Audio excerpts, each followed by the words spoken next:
அனைவருக்கும் வணக்கம்.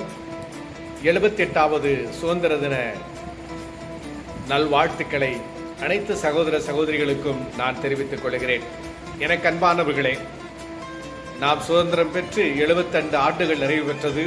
ஆனாலும் இன்றைக்கும் ஒவ்வொரு இந்திய குடிமகன்களாகிய நாம் நம்முடைய அன்றாட வாழ்வில் சாமானியர்களாகிய நாம் நம்முடைய தேவைகள் நிறைவேற்றப்படாமல் குறிப்பிட்ட காலங்களுக்குள் நம்மால் செய்து கொள்ள முடியாமல் நாம் சித்திரவதை செய்யப்பட்டு வருகிறோம். ஆகவே இப்படிப்பட்ட சூழல் வரக்கூடாது என்பதற்காக நம்முடைய தேசத்தில் 2005ஆம் ஆண்டு இந்திய தேசத்தில் தகவல் அறி உரிமை சட்டம் அமல்படுத்தப்பட்டது. காரணம், நமக்கு 1947ஆம் ஆண்டு நமக்கு கிடைத்த சுதந்திரம் அது இரவிலே கிடைத்தது. ஆனால் தகவல் அறி உரிமை சட்டமோ பகலில் கிடைத்த சுதந்திரம் என்று அழைக்கப்படுகிறது.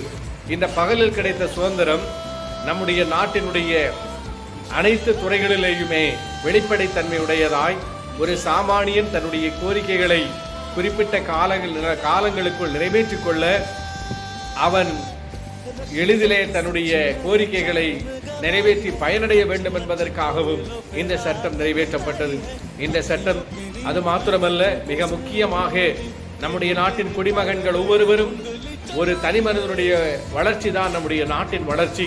ஆகவே நம்முடைய நாடு ஒரு வல்லரசாக வேண்டுமென்றால் ஒவ்வொரு குடிமகனும் தன்னுடைய வாழ்நாளில் தன்னுடைய கோரிக்கைகள் குறிப்பிட்ட நேரங்களுக்குள்ளே நாட்களுக்குள்ளே நிறைவேற்றப்படுமானால் பொருளாதாரம் சேமிக்கப்படும், பொருளாதாரத்திலே வளமிக்கவனாய் மாறுவான். ஆகவே எனக்கு அன்பானவர்களே, இந்த தகவல் உரிமை சட்டமானது நிறைவேற்றப்பட்டது.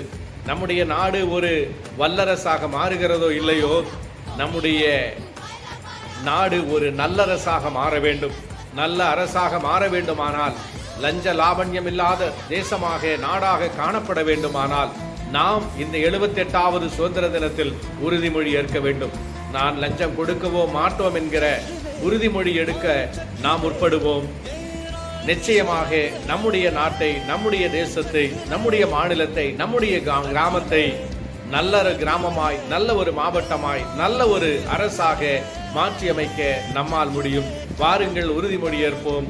நம்முடைய நாட்டில் 78வது இந்த சுதந்திர தின நன்னாளில் அனைவருக்கும் நன்றி, வணக்கம்.